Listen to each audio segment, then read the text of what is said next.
नमस्कार, आप सभी का स्वागत है मेरे इस YouTube चैनल पे। आज हम पढ़ रहे हैं आत्मकथ्य जयशंकर प्रसाद जी द्वारा रचित कक्षा 10 की हिंदी की पाठ्य पुस्तक क्षितिज के काव्यखंड का यह पाठ है। इससे पहले कि हम रचना को पढ़ें, कवि के जीवन पर प्रकाश डाल लेते हैं। जयशंकर प्रसाद का जन्म सन 1889 में वाराणसी में हुआ। काशी के प्रसिद्ध क्वींस कॉलेज में वे पढ़ने गए, परंतु परिस्थितियां अनुकूल न होने के कारण 8वीं से आगे नहीं पढ़ पाए। बाद में घर पर ही संस्कृत, हिंदी, फारसी का अध्ययन किया।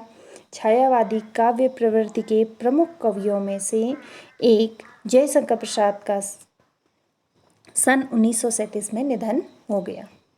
उनकी प्रमुख काव्य कृतियाँ हैं चित्राधार, कानन सुमन, झरना, आंसू, लहर, कामायनी। आधुनिक हिंदी की श्रेष्ठतम काव्यकृति मानी जाने वाली कामायनी पर उन्हें मंगला प्रसाद पारितोषिक दिया गया। वे कवि के साथ साथ सफल गद्यकार भी थे। अजातशत्रु, चंद्रगुप्त, स्कंदगुप्त और ध्रुव स्वामी उनके नाटक हैं, तो कंकाल, तितली और ईरावती उपन्यास है। आकाशदीप, आंधी और इंद्रजाल उनके कहानी संग्रह हैं। प्रसाद का साहित्य जीवन की कोमलता, माधुर्य, शक्ति और ओज का साहित्य माना जाता है। छायावादी कविता की अतिशय काल्पनिकता, सौंदर्य का सूक्ष्म चित्रण, प्रकृति प्रेम और देश प्रेम और शैली की लाक्षणिकता उनकी कविता की प्रमुख विशेषताएं हैं। इतिहास और दर्शन में उनकी गहरी रुचि थी, जो उनके साहित्य में स्पष्ट दिखाई देती है। तो आइए इस रचना को या उसके बारे में संक्षिप्त नोट पढ़ लेते हैं। प्रेमचंद्र के संपादन में हंस पत्रिका का एक आत्मकथा विशेषांक निकलना तय हुआ था। प्रसाद जी के मित्रों ने आग्रह किया कि वे भी आत्मकथा लिखें। प्रसाद जी इससे सहमत न थे। इसी असहमति के तर्क से पैदा हुई कविता है आत्मकथ्य। यह कविता पहली बार 1932 में हंस के आत्मकथा विशेषांक में प्रकाशित हुई थी। छायावादी शैली में लिखी गई इस कविता में जयशंकर प्रसाद ने जीवन के यथार्थ और अभाव पक्ष की मार्मिक अभिव्यक्ति की है। छायावादी सूक्ष्मता के अनुरूप ही अपने मनोभावों को अभिव्यक्त करने के लिए जयशंकर प्रसाद ने ललित, सुंदर और नवीन शब्दों और बिंबों का प्रयोग किया है। इन्हीं शब्दों एवं बिंबों के सहारे उन्होंने बताया है कि उनके जीवन की कथा एक सामान्य व्यक्ति के जीवन की कथा है। इसमें ऐसा कुछ भी नहीं है जिसे महान और रोचक मानकर लोग वाह वाह करेंगे। कुल मिलाकर इस कविता में एक तरफ कवि द्वारा यथार्थ की स्वीकृति है, तो दूसरी तरफ एक महान कवि की विनम्रता भी है। तो आइए इसे समझ लेते हैं। आत्मकथ्य। मधुप गुनगुना कर कह जाता कौन कहानी यह अपनी, मुरझा कर गिर रही पत्तियां देखो कितनी आस घनी। इस गंभीर अनंत नीलिमा में असंख्य जीवन इतिहास यहलो करते ही रहते हैं अपना व्यंग मलिन उपहास। तब भी कहते हो कह डालो दुर्बलता अपनी बीती, तुम सुनकर सुख पाओगे देखोगे यह गागर रीति। किंतु कहीं ऐसा ना हो कि तुम ही खाली करने वाले अपने को समझो, मेरा रस ले अपने भरने वाले।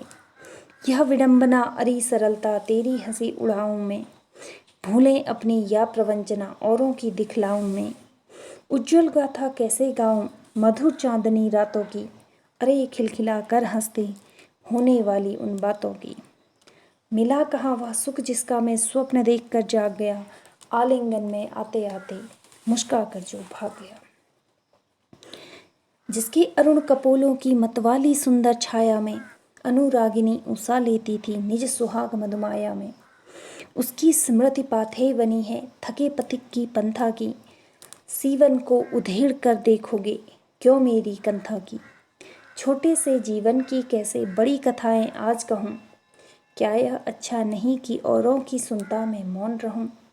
सुनकर क्या तुम भला करोगे मेरी भोली आत्मकथा, अभी समय भी नहीं थकी सोई है मेरी मौन व्यथा। तो आत्मकथा लिखने का जब कवि को आग्रह किया गया, तो कवि के मन में यह विचार आया कि वह क्या लिख सकते हैं या उन्हें क्या लिखना चाहिए।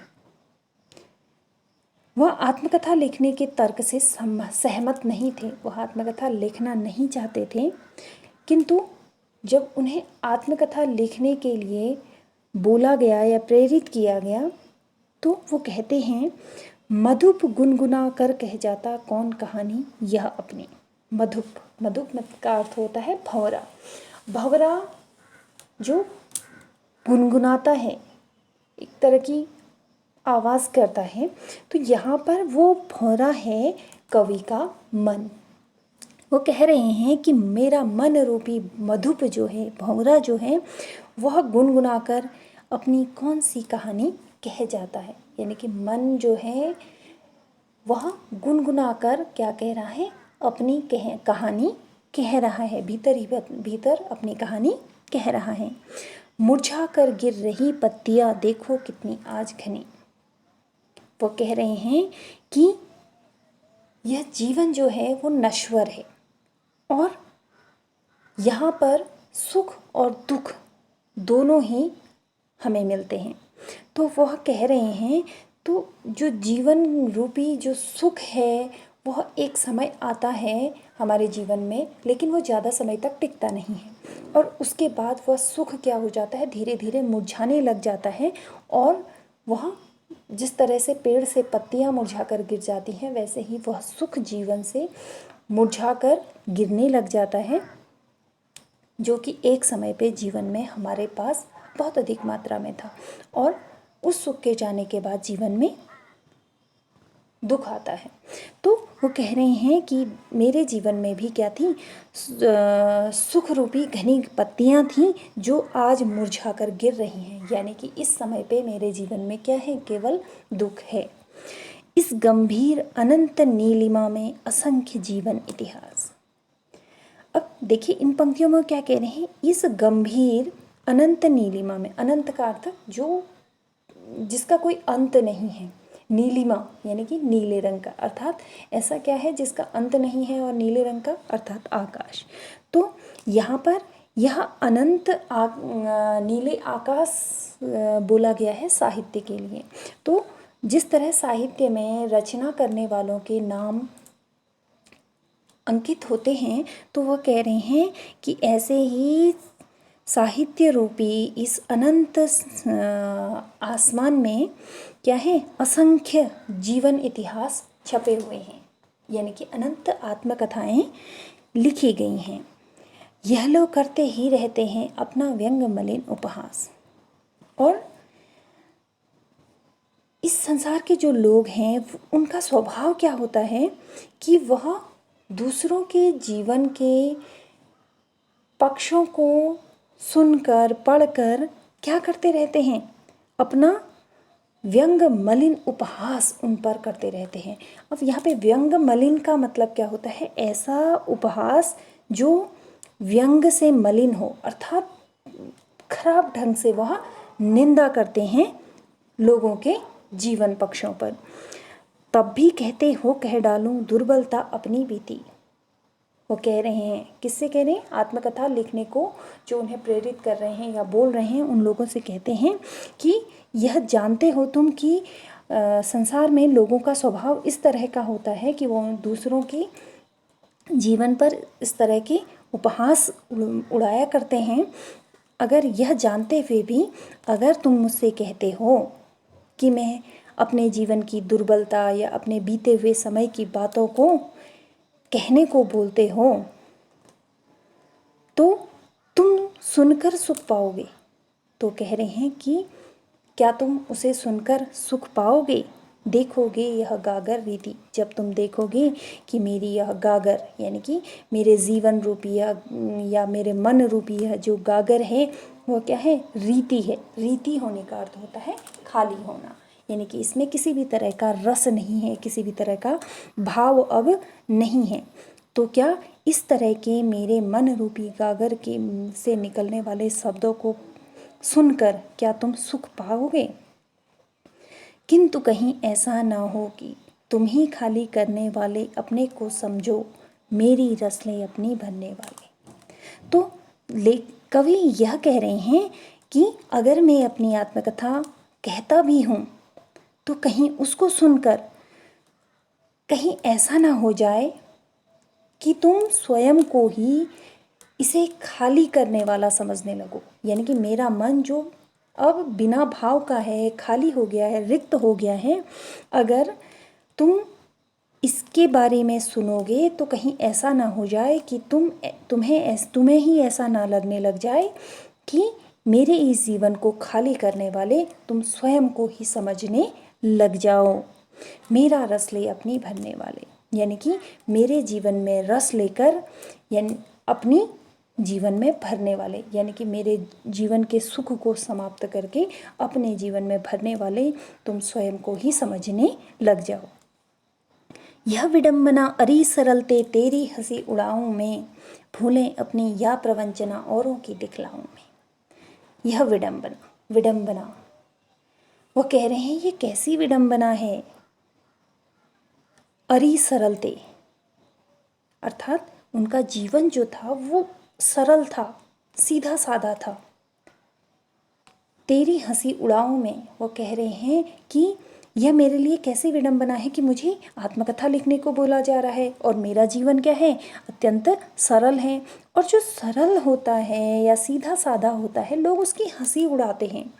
तो अगर मैं अपनी आत्मकथा लिखता हूँ तो यह मेरे लिए विडंबना हो जाएगी कि मैं अपनी सरलता की ही हंसी उड़वा दूँ। भूलें अपनी या प्रवंचना औरों की दिखलाऊं में। भूलें अपनी यानी कि यह मेरी जो जीवन है उसमें मुझसे कई भूलें हो गई हैं, मेरी सरलता के कारण कई भूलें हो गई हैं। तो इस तरह से मैं अपनी भूलें या प्रवंचना शब्द का अर्थ होता है धोखा, औरों की, यानी कि या तो अपनी भूलें लोगों को दिखाऊंगा या औरों द्वारा मुझे जो प्रवंचना अर्थात धोखे दिए गए हैं वह मैं दिखाऊंगा। तो यह भी मेरे लिए एक तरह की विडंबना ही हो जाएगी कि मैं अपनी सरलता की हंसी उड़ाऊंगा। लोग कहेंगे देखो इसे जीवन जीने का ढंग नहीं है कि किस तरह से सरल बनकर अपने आप या लोग इसके साथ में धोखे कर रहे हैं या इसने कितनी तरह की भूलें कर दी हैं। इस तरह से उनकी ही सरलता की हंसी उड़ाई जाएगी अगर वह आत्मकथा लिखते हैं। उज्जवल गाथा कैसे गाऊं मधुर चांदनी रातों की, अरे खिलखिला कर हंसते होने वाली उन बातों की। अब वो कह रहे हैं चलिए ये तो मेरे जीवन की उन क्षणों की बात हो गई जहाँ उनकी सरलता के कारण उन्होंने धोखे खाए हैं या उनसे भूलें हो गई हैं। वो कह रहे हैं जीवन में ऐसा नहीं है कि उनके जीवन में सब कुछ बुरा ही बुरा हुआ है, उनके जीवन में कुछ उज्जवल क्षण भी आए थे जब जो उन्होंने अपनी प्रेयसी के साथ में बिताए थे। तो वो कह रहे हैं कि वो क्षण उनके जीवन के उज्जवल क्षण थे और उन उज्जवल क्षणों की गाथा को मैं कैसे गाऊं जो उन्होंने मधुर चांदनी रातों में अपनी प्रेयसी के साथ हंसते खेलते या बातों बातों में खिलखिलाकर मुस्कुराकर उन्होंने बिताए थे। मैं उन क्षणों को आपके साथ साझा कैसे कर दूं, क्योंकि वो क्षण मेरे जीवन के व्यक्तिगत क्षण थे और किसी के जीवन के व्यक्तिगत क्षण उसके स्वयं के होते हैं, उसे वह चाहे तो किसी और के साथ साझा ना करें, इसके लिए वह स्वतंत्र होता है। तो और वह कवि कहते हैं कि मैं उन क्षणों को किसी अन्य के साथ में स्वतंत्र साझा नहीं करना चाहता हूँ। इसीलिए वो कह रहे हैं कि मैं उन उज्जवल क्षणों की गाथा कैसे सुना दूँ जो मेरे व्यक्तिगत क्षण थे और मैंने हंसते मुस्कुराते अपनी प्रेयसी के साथ बिताए हुए थे। मिला कहाँ वह सुख जिसका मैं स्वप्न देखकर जाग गया, आलिंगन में आते आते मुस्किया कर जो भाग गया। अब कवि कह रहे हैं कि मुझे अपने जीवन में वह सुख कहाँ मिला जिसका मैं स्वप्न देखा करता था, और जैसे ही मैंने उस सुख का स्वप्न देखा मैं नींद से जाग गया। यानी कि स्वप्न में मैंने उस सुख को देखा और मैं नींद से जाग गया। आलिंगन में आते आते मुस्किया कर जो भाग गया। आलिंगन का अर्थ होता है बाहों में भरना या गले लगाना। तो वह सुख जैसे ही मैं उस सुख को अपने गले लगा रहा था वह मेरे बहुत पास आया और मुस्कुराकर वह मेरे बहुत नज़दीक आकर मुझसे दूर भाग गया। इस तरह से उसने, उस सुख ने मेरे साथ में क्या किया, एक तरह की अटखेली की, एक तरह का मजाक किया कि पहले तो मुझे भरोसा दिलाया कि वो मेरे पास आ रहा है, और जैसे ही मैं उसे गले लगा रहा था वह मुस्कुराकर मेरे पास से दूर चला गया। इस प्रकार वह सुख मुझे आते आते रह गया, मुझे नहीं मिल पाया। जिसके अरुण कपोलों की मतवाली सुंदर छाया में अनुरागिनी उषा लेती थी निज सुहाग मधुमाया में। अब इन पंक्तियों में कवि अपनी प्रेयसी का वर्णन कर रहे हैं। तो वे कहते हैं कि उनकी प्रेयसी के जो कपोल थे, कपोल का अर्थ होता है जो गाल थे, वह अरुण, अरुण अर्थात लाल थे, और उन लाल लाल गालों की मतवाली सुंदर छाया में अनुरागिनी उषा लेती थी निज सुहाग मधुमाया में। ऐसा लगता था कि जो अनुरागिनी उषा है, अनुरागिनी अर्थात प्रेम भरी उषा है, यानी कि लालिमा लिए हुए जो प्रातःकाल का समय होता है, तो उसे अनुरागिनी उषा के रूप में कवि बताते हुए कहते हैं कि ऐसा लगता है कि जो अनुरागिनी उषा है, प्रेम से भरी हुई जो उषा है, वह भी अपना सुहाग मेरी प्रेयसी के लाल लाल गालों की सुंदर छाया से ही प्राप्त कर रही है। उसकी स्मृति पाथे बनी है थके पथिक की पंथा की, सीवन को उधेड़ कर देखोगे क्यों मेरी कंथा की। तो वह कह रहे हैं कि उसकी स्मृति अर्थात मेरी प्रेयसी की जो स्मृति है वह पाथेय बनी है। पाथेय का अर्थ होता है संबल, यानी कि सहारा। तो वो कह रहे हैं कि मेरी प्रेयसी की जो स्मृति है, जो यादें हैं, वही मेरे लिए पाथेय बनी है थके पथिक की पंथा की, यानी कि जो मैं जो पथिक हूँ, यानी कि जो जीवन रूपी मार्ग में आगे बढ़ रहा हूँ, मेरे रास्ते की जो थकान है उसको मिटाने के लिए जो मेरी प्रेयसी की यादें हैं वही क्या बनी हुई हैं, पाथेय बनी हुई हैं, यानी कि संबल बनी हुई हैं, जो मुझे सहारा दे रही हैं आगे बढ़ने के लिए। यानी कि उन्हीं यादों के सहारे मैं क्या बढ़ रहा हूँ, जीवन पथ में आगे बढ़ रहा हूँ। सीवन को उधेड़ कर देखोगे क्यों मेरी कंथा की, सीवन अर्थात सिलाई, उधेड़ कर देखोगे यानी कि खोल कर, क्यों मेरी कंथा की, कंथा अर्थात गुदड़ी, गुदड़ी मतलब जब हम किसी बड़े से कपड़े में छोटे मोटे कपड़े भर कर एक तरह का क्या बना लेते हैं, एक बिछावन बना लेते हैं, तो उसे गुदड़ी बोलते हैं, यानी कि पुराने कपड़े डालकर। तो वो कह रहे हैं कि मेरी जो गुदड़ी है, अब यहाँ पे गुदड़ी कौन सी है, मन रूपी गुदड़ी है, यानी कि मेरी जो मन रूपी गुदड़ी है उसकी जो उसमें मैंने जो दुख हैं वह सब अंदर भर रखे हैं, और तुम उसकी सिलाई को उधेड़ कर क्यों देख रहे हो, क्यों देखना चाहते हो। मैंने अपने दुखों को अपने अंतर मन में दबा दिया है, तुम मेरी उन और उसे सिल कर रख दिया है, तो उस सिलाई को उधेड़ कर मेरे जीवन के जो दुख हैं उनको क्यों बाहर निकाल कर देखना चाहते हो। छोटे से जीवन की कैसी बड़ी कथाएं आज कहूँ।